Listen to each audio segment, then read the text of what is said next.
Political fallout continues for Premier Ford following the release of the Integrity Commissioner's report on the attempted hiring of Ford friend Ron Taverner as the next OPP Commissioner.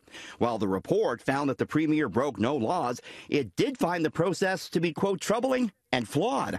The 101-page report painted a detailed picture of how Ford's inner circle worked to ensure that Taverner got the top job at the provincial police force. Ford's chief of staff, Dean French, was the one who recommended Taverner be considered for the job and the one who asked that the qualifications be lowered.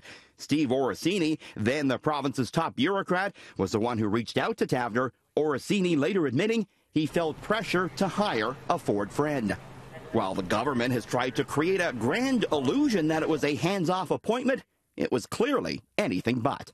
Why did you pretend that it was an independent process? That's a simple question. You can't have the NDP continue to suggest that they were above the fray with this. They made it political. They dragged... But it's a political patronage appointment. Why do you think Mr. Orsini felt pressured? He said, I felt pressure to appoint a friend of the Premier. Why do you think he felt that? You'd have to ask Mr. Orsini. The report recommended the government establish an independent appointment process for hiring an OPP Commissioner. Will you commit to implementing those recommendations made by the Integrity Commissioner? Look, I think the most important part of the Integrity Commissioner's report was that he said there was no wrongdoing by the Premier. The other 99 pages were quite damning as far as how the appointment went down. You have to admit that. But the point is that the OPP Commissioners have always been appointed through OIC, Orders in Council. The Minister won't give a straight answer on whether or not she'll implement the recommendations. What do you think that is? It baffles me. Look, vindication doesn't come this thick. From like page 2 to page 100, you'll see all the people who surround the Premier surrounding this.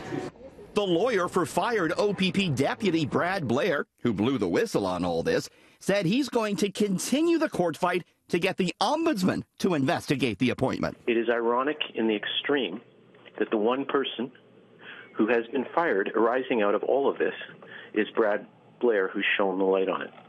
This saga is not over. And the NDP is calling for a public inquiry. I have no confidence whatsoever that unless the public inquiry comes forward and this whole thing is brought to a greater public scrutiny, that we're going to have any increase in integrity on that side of the House. In other words, the government. The full implications of all this not yet clear, but it does bring up yet again questions about a chief of staff who some say wields just too much power behind the scenes. As for the Premier, at the very least, he's been a little bit politically bruised by all this. At Queen's Park, Richard Southern, City News.